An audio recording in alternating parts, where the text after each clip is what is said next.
आज हम बात करने वाले हैं पर्सनल डेटा प्रोटेक्शन की। आज के डिजिटल टाइम में हम रोज़ कहीं ना कहीं अपना डेटा शेयर करते हैं। हॉस्पिटल में, शॉपिंग के टाइम, बैंक के साथ, ऐप्स और वेबसाइट्स पर। ये सब हम अपनी कन्वीनियंस के लिए करते हैं, लेकिन अक्सर हम ये नहीं सोचते कि एक बार डेटा शेयर होने के बाद उसका क्या होता है, कौन यूज़ करता है और किस पर्पस के लिए करता है। शायद आपने नोटिस किया होगा, आपने कभी किसी लोन कंपनी को अपना नंबर नहीं दिया, फिर भी कॉल्स आती हैं। आपने कभी किसी मार्केटिंग कंपनी से बात नहीं की, फिर भी ऑफर्स, मैसेजेस और एड्स आते रहते हैं। सवाल सिंपल है, उनके पास आपका डेटा आया कैसे? और जब भी आप हॉस्पिटल जाते हो, शॉपिंग करते हो या किसी ऐप या वेबसाइट पर रजिस्टर करते हो, आप अपना नाम, फ़ोन नंबर, ईमेल एड्रेस और कभी-कभी और भी डिटेल्स शेयर करते हो। और हम ये अक्सर सोचते हैं कि डेटा सिर्फ उसी जगह के लिए यूज़ होगा, लेकिन कई बार ये डेटा उस पर्पस से आगे सर्कुलेट होता है। ऐसा अक्सर होता है कि आपने सिर्फ एक जगह अपना नंबर दिया होता है, लेकिन कॉल्स मल्टीपल कंपनीज से आने लगती हैं। Loan offers, credit cards, investment schemes. इसका मतलब ये है कि आपका डेटा सिर्फ उस एक काम के लिए यूज नहीं हुआ। जैसे आप जानते हो, मेडिकल डेटा सेंसिटिव होता है, लेकिन कई लोग एक्सपीरियंस करते हैं कि हॉस्पिटल विजिट के बाद इंश्योरेंस या हेल्थ रिलेटेड मार्केटिंग कॉल्स शुरू हो जाती हैं। यहाँ सवाल ये है, क्या ये डेटा सिर्फ ट्रीटमेंट के लिए यूज हुआ?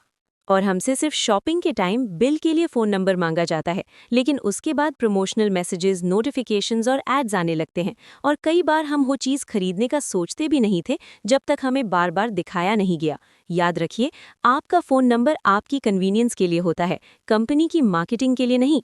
आपका पर्सनल डेटा कोई फ्री रिसोर्स नहीं है। आप डिसाइड करते हो कौन आपसे कांटेक्ट करे, किस पर्पस के लिए करे और कितनी देर तक करे।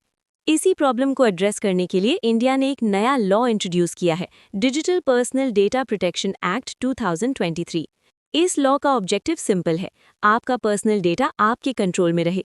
इस लॉ के अकॉर्डिंग जब कोई कंपनी, ऐप, वेबसाइट, हॉस्पिटल या इंस्टीट्यूशन आपका पर्सनल डेटा कलेक्ट करती है, तो उन्हें क्लियर कंसेंट लेना होता है, डेटा सिक्योर रखना होता है, डेटा सिर्फ उसी पर्पस के लिए यूज करना होता है और मिसयूज या डेटा ब्रीच होने पर इन्फॉर्म करना होता है। आपकी और जानकारी के लिए आगे आने वाले वीडियोस में हम पर्सनल डेटा, कंसेंट और डेटा प्रोटेक्शन के प्रैक्टिकल एस्पेक्ट्स को स्टेप बाय स्टेप समझेंगे। डेटा प्रिवेसी का मतलब ये नहीं कि आप हर जगह डेटा देना बंद कर दो। इसका मतलब ये है कि आप सोच समझकर डेटा शेयर करें। और याद रखिए, ये वीडियोस आपको डराने के लिए नहीं है, ये अवेयरनेस के लिए है, ताकि जब आप अपना डेटा शेयर करें तो वो एक इन्फॉर्म्ड डिसीजन हो।